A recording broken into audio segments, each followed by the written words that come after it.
क्या हिंदुस्तान अपनी robot army ready कर रहा है? क्या भारत की सेना के पास बहुत जल्द फ्रंट लाइन पर लड़ने वाले ह्यूमनॉइड रोबोट यानी मानव रोबोट होंगे? और क्या 2027 या उससे पहले भारतीय सेना की रोबोट आर्मी युद्ध के लिए रेडी हो जाएगी? एक चाइनीज हैंडल ने एआई रोबोट आर्मी का यह वीडियो शेयर किया है। दावा किया है कि भविष्य में युद्ध में असली सैनिकों की जरूरत नहीं पड़ेगी। युद्ध रोबोट्स की आर्मी ही जाकर लड़ेगी।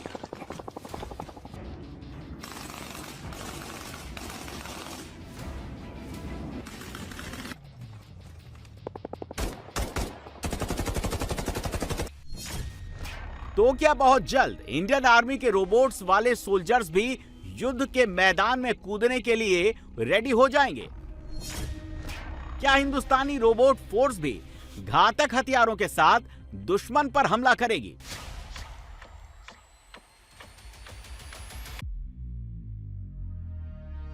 ये तस्वीरें ज्यादा पुरानी नहीं हैं, इसी साल जनवरी की हैं, जब इंडियन आर्मी ने अपने रोबोटिक डॉग्स, जिन्हें मल्टी यूटिलिटी लेग्ड इक्विपमेंट यानी म्यूल कहा जाता है, उनका डेमो दिखाया था।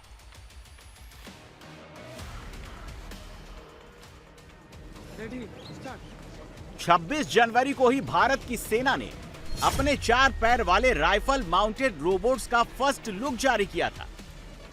लेकिन वो सिर्फ झांकी थी, असली पिक्चर अभी बाकी है।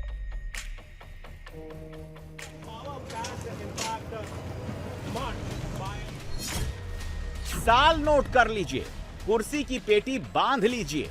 2027 में हिंदुस्तान के टर्मिनेटर सोल्जर्स आ रहे हैं।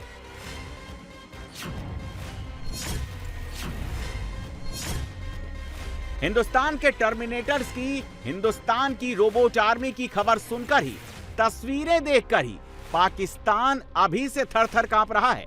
कह रहे हैं कि हिंदुस्तानी टर्मिनेटर का ट्रेलर ऐसा है तो पिक्चर कितनी डेडली होगी। यार भाई, मुझे समझ नहीं आ रही आखिर इंडिया ये कर क्या रहा है। मोदी जी ने आखिर ये बना क्या दिया अपने भारत को? कुत्ते रोबोट, और कहा जा रहा है वो ऐसे कुत्ते हैं कि अगर सैनिक उसके सामने आता है तो उसकी चीर फाड़ के उसको रख दे। ना यार वजह ये कैसे बनाए हैं भाई? ये तो हिला के रख दिया यार। ये तो वही आ वाली बात है, मार के रख देगा दुश्मनों की। चीन पाकिस्तान की सेना के सामने अब भारत के रोबोटिक कुत्ते आएंगे। वजात ये तो दुश्मन के लिए काल है। ये तो छोड़ दो तो ये उनकी बैंड बजा के तो ऊपर से गन अंदर से निकलती। अबे हाँ, यार, और भाई सबसे बड़ी बात, दिया कहाँ से?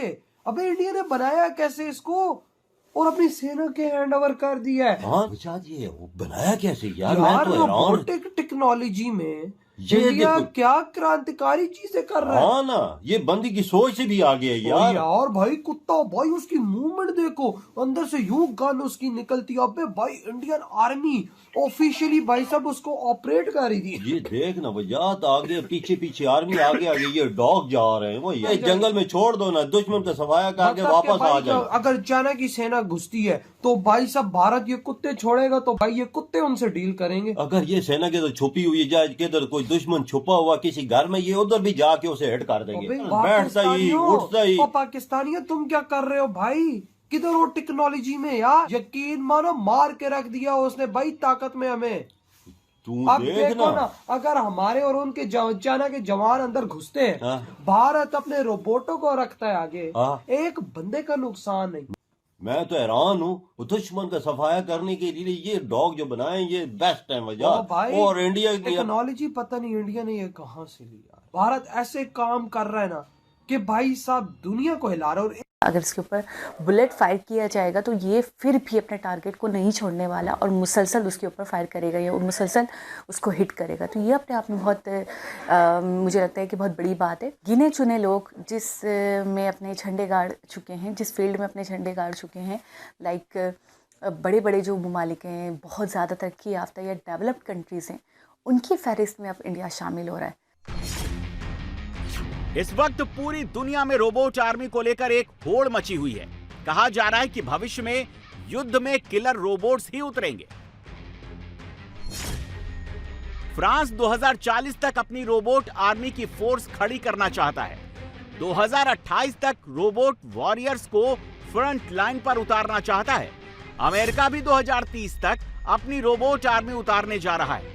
रिपोर्ट्स के मुताबिक अमेरिका में प्रोजेक्ट फैंटम MK1 के तहत 50,000 ह्यूमनाइड रोबोट यानी मानव रोबोट भारी भरकम हथियारों से लैस होकर 2027 के अंत तक युद्ध के लिए रेडी हो जाएंगे। इसके अलावा जापान, ब्रिटेन, जर्मनी, कनाडा, रूस, इजराइल, साउथ कोरिया और ऑस्ट्रेलिया सहित दुनिया के 10 से ज्यादा देश मानव रोबोट वाले सोल्जर्स पर काम कर रहे हैं। उनमें से एक देश हिंदुस्तान भी है। हिंदुस्तान में मिलिट्री मिशंस के लिए मानव रोबोट वाले टर्मिनेटर्स को DRDO डेवलप कर रहा है। ये रोबोट कैसे होंगे, ये क्या क्या करेंगे, पहले ये समझिए।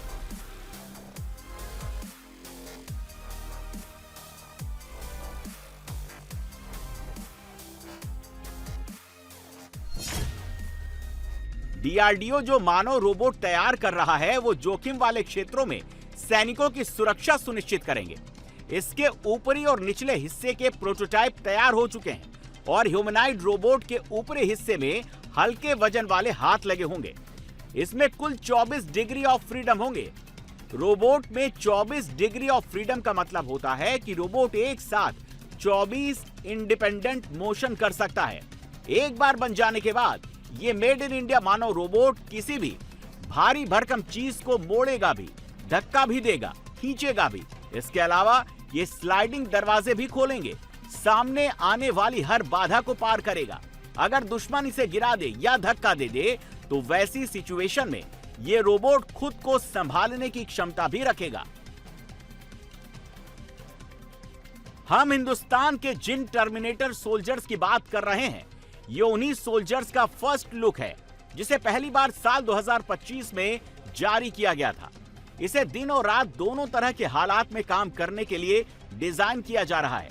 ह्यूमनाइड रोबोट प्रोजेक्ट को साल 2027 तक पूरा करने का टारगेट रखा गया है, यानी फ्रांस के रोबोट वाले सैनिक 2028 में आएंगे।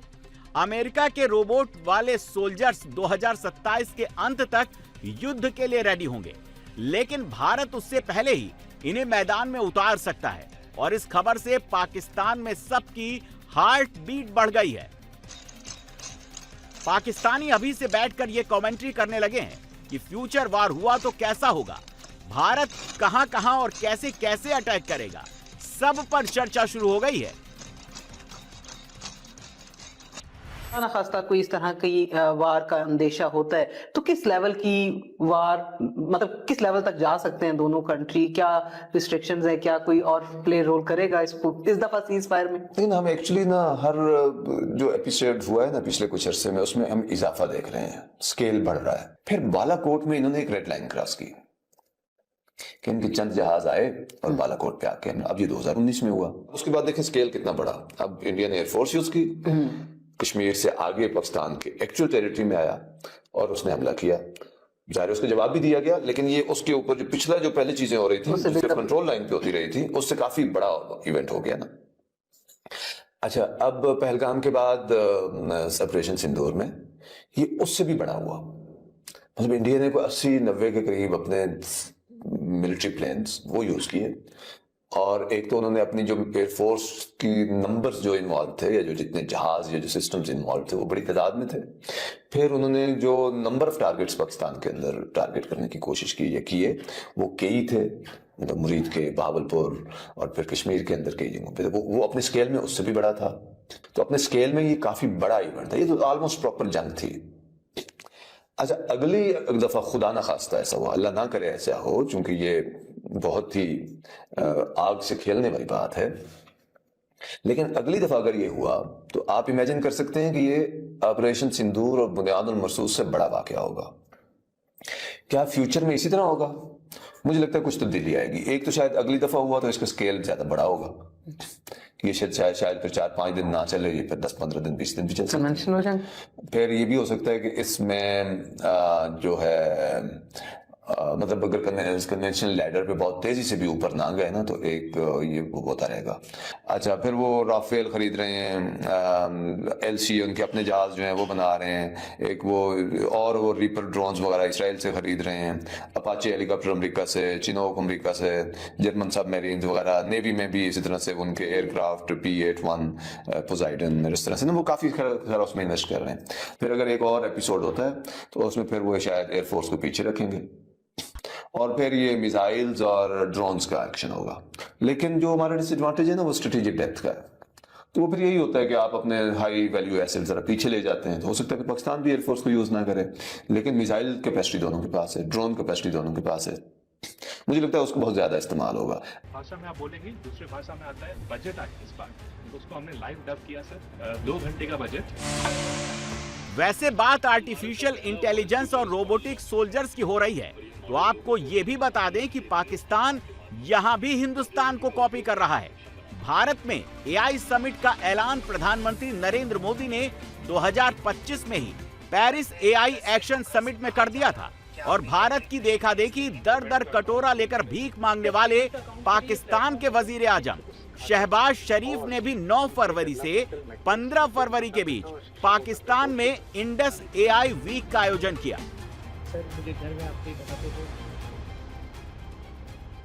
और यहां शहबाज शरीफ ने क्लेम किया कि पाकिस्तान की सरकार 2030 तक पाकिस्तान में AI पर $1 बिलियन खर्च करेगी। लेकिन पाकिस्तान को AI का चूरन बेचने वाले शहबाज ने एक बात नहीं बताई, और वो ये कि पाकिस्तान आतंकवादियों को PhD तो करा सकता है, AI में टॉप पर नहीं जा सकता। जहां तक आर्म्ड फोर्सेस में रोबोटिक सोल्जर्स को लाने की बात है, तो इस पैमाने पर भी पाकिस्तान का फैक्ट चेक कर लेते हैं। भारतीय सेना अब तक 100 से ज्यादा AI powered robotic multi utility legged equipment को अपनी फोर्स में इंडक्ट कर चुकी है।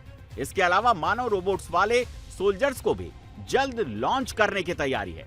जबकि इसी पैमाने पर पाकिस्तान अभी भी 4 पैरों वाला रोबोट चीन से लेने की जुगाड़ सेट कर रहा है, लेकिन अब तक कामयाब नहीं हो पाया है। पाकिस्तान क्लेम तो करता है कि वो कॉम्बैट रोबोट डेवलप कर रहा है। हैदर कार्रर नाम वाला एक ऐसा ही रोबोट उसने पिछले साल दिखाया भी था, मगर अब बेचारे की कोई खोज खबर नहीं है। और ऐसा क्यों है, अब ये भी सुन लीजिए। डॉक्टर साहब, मैं ये जानना चाह रहा हूं कि आजकल हमारा बहुत जोर है AI पे, यानी आर्टिफिशियल इंटेलिजेंस पे, और प्राइम मिनिस्टर शहबाज शरीफ ने चंद दिन पहले ये कहा कि हम 2030 तक $1 बिलियन खर्च करेंगे AI पे। और ये मैंने पोस्ट लगाई फेसबुक पे, तो उस पे एक साहब ने, एक सितम ज़रीफ ने ये लिखा कि ये 1 अरब कहाँ से आएंगे भाई। तो ये जो मसला है हमारा कि हम हर चीज़ में, हर मैदान में लेट एंट्री करते हैं। साथ ही मैंने थोड़ी सी रिसर्च की तो ये पता चला कि इंडिया में जो AI की मार्केट है वो अगले साल जो है ना उसकी वर्थ $17 बिलियन तक पहुंच जाएगी। ये जो है हमारे यहाँ क्या है मसला कि हम हर चीज़ में लेट शुरू करते हैं और हम इंडिया के साथ इन फील्ड्स में कभी मुकाबले की बात नहीं करते। तो हम ये समझते हैं जी 2030 तक अगर हम $1 बिलियन खर्च कर देंगे तो हम बहुत बड़ा तीर मार लेंगे। तो कैसे आप कंपेयर करते हैं इंडिया और पाकिस्तान को इस मैदान में? अच्छा, आपने काफ़ी ज़बरदस्त इंटरेस्टिंग बातें की। मेरे ख्याल में जो ओपन AI जो है वो नवंबर में लॉन्च हुआ, 2022 नवंबर 2022 में। तो उसके बाद तो फिर ये अब हमारे हाथों में आ गया और फिर हमें पता चला कि भाई AI जैसी चीज़ होती है और इसको हम यूज़ कर सकते हैं और इससे बहुत कुछ चीज़ें जनरेट कर सकते हैं। एक रियलाइजेशन तो हो गई है कि भाई ये एक ज़रूरत है इस दौर की, इसके बगैर गुजारा नहीं है। और हमारा चूँकि एक पॉलिटिकल राइवलरी है इंडिया के साथ, तो इंडिया को जब हम देखते हैं तो इंडिया तो AI में तो बहुत आगे है। यही एक बड़ी वजह है जिसकी वजह से हमारी जो इस वक्त हमारा एकेडेमिया है वो इट हैज़ बिकम एक काइंड ऑफ जोक थी इंडिया के हवाले से कि जी इंडिया इतनी इन्वेस्टमेंट कर रहा है। अब इंडिया का मुकाबला चाइना के साथ है और हमारा मुकाबला अब इंडिया के साथ भी नहीं है। भाई हम अपने इतने मसाइल में, इस तरह के फजूल मसाइल ये जो ब्लास्फेमी गैंग्स इनमें फंस के रह गए हैं, तो फिर हमने इंडिया के साथ भी क्या मुकाबला करना। ये आप कहेंगे हर मुल्क में मसाइल होते हैं, इसका मतलब है आप अपनी करेक्शन नहीं करना चाहते, आप अपने आप को रिफॉर्म नहीं करना चाहते, आप रैशनलाइज कर रहे हैं अपने प्रॉब्लम्स को। तो ये जो रवैया है ना जी, इसने हमें बहुत नुकसान पहुंचाया है।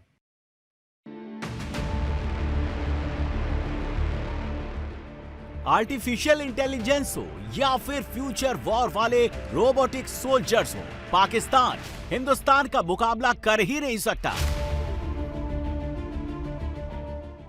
और ये बात आपने पाकिस्तानियों की जुबानी ही सुन ली। और एआई की फील्ड में भारत को पाकिस्तान से कंपीट करना भी नहीं है। हिंदुस्तान की असली टक्कर चीन से है, जिसने मानव रोबोट की फील्ड में काफी एज हासिल कर रखी है। ये तस्वीरें चीन के यूनिटरी रोबोटिक्स ने कुछ घंटे पहले जारी की है, जिसने दर्जन भर से ज्यादा चाइनीज जीवन रोबोट्स ने कुंफू की लाइव परफॉर्मेंस दी है। चीन इस न्यू एज वॉरफेयर को नेक्स्ट लेवल पर लेकर जा चुका है। अमेरिका इस रेस में अभी कहीं नहीं है। रिपोर्ट्स के मुताबिक 2025 में दुनिया भर में करीब 13,000 मानव रोबोट्स की डिलीवरी हुई और इनमें से 90% रोबोट्स चाइनीज थे। मॉर्गन स्टैनली की एक रिपोर्ट के मुताबिक इस साल चीन के मानव रोबोट्स की बिक्री दोगुनी हो जाएगी और वो 28,000 यूनिट्स तक पहुंच जाएगी। इतना ही नहीं, चीन के पास साल 2021 में रोबोट का स्टॉक 1 मिलियन यूनिट्स का था, जो 2024 में बढ़कर 2 मिलियन पर पहुंच गया। और तो और इस वक्त भी चीन में 20 लाख से ज्यादा रोबोट्स चाइनीज फैक्ट्रीज में काम कर रहे हैं। करीब 3 लाख इंडस्ट्रियल रोबोट्स तो पिछले साल ही चीन में इंस्टॉल किए गए हैं। और अब चीन युद्ध स्तर पर अपनी सेना के लिए रोबोट वाले सोल्जर्स तैयार करवा रहा है। ऐसे सोल्जर्स जो कुंफू भी कर सकते हैं, तलवारबाजी भी कर सकते हैं, भाला भी चला सकते हैं और एक ऑर्डर पर दनादन फायर भी कर सकते हैं। गोलियों की बरसात कर सकते हैं। लेकिन अब इंडिया भी इस रेस में अमेरिका, फ्रांस जैसे देशों से आगे निकलता जा रहा है। चीन को कड़ी टक्कर देने वाला है। एक रिपोर्ट के मुताबिक भारत का मानव रोबोट मार्केट साइज 2030 तक 150 मिलियन अमेरिकी डॉलर तक पहुंच सकता है। 2030 तक भारत में बनने वाले मानव रोबोट्स का ग्रोथ हर साल 19.5% रह सकता है। मगर उससे पहले साल 2027 में ही भारतीय सेना को उसकी अपनी मानव रोबोट आर्मी मिल जाएगी और इसके बाद पाकिस्तान जैसे देशों की बर्बादी की कहानी शुरू हो जाएगी। सबसे बड़ी खबर ये कि भारत में आर्टिफिशियल इंटेलिजेंस के समिट के हवाले से पूरी दुनिया के वर्ल्ड लीडर्स वहां पे इकट्ठे हैं। 20 मुल्कों के हेड ऑफ द स्टेट्स पहुंच चुके हैं और इसके साथ साथ 45 से ज्यादा देशों के मिनिस्टर्स पहुंचे हुए हैं, जहां भारत में पूरी दुनिया के वर्ल्ड लीडर्स इकट्ठे हैं। और जैसे ही नया साल चढ़ा तो नई बहारें भारत को देखने को मिल रही हैं। Mother of all deal, daddy of all deal, दुनिया भर के लीडर भारत पहुंच रहे हैं। बाय द वे पिछले साल भी यही मंजर था। जब से नया साल 2026 चढ़ा है, भारत में नई से नई बहार हमें देखने को मिल रही है। दुनिया भर के लीडर भारत में जमा है और पाकिस्तान में सुइसाइड बम अटैक हो रहे हैं। शहबाज शरीफ दूसरे देशों में फिर रहे हैं ताकि उनको कुछ ना कुछ भीख मिल सके। ये पाकिस्तान का हाल है भारत थ्राइव कर रहा है। भारत सुपर पावर के तौर पर इमर्ज हो चुका है। पहले भी भारत की पोजीशन सुपर पावर के तौर पर कई सालों से चली आ रही है, मगर 2026 का साल ऐसा साल चढ़ा है कि अब दुनिया ने वाज़े तौर पर मान लिया कि भारत सुपर पावर है। भारत सुपर पावर के तौर पर इमर्ज हो चुका है, इसमें कोई दो राय नहीं रही। 2027 आने में तो अभी वक्त है और फिलहाल पाकिस्तान की टेंशन इस तस्वीर ने बढ़ा रखी है।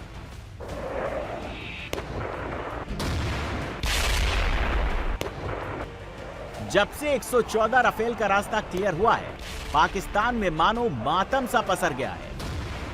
हर कोई बगले झांक रहा है, इतना घबरा रहा है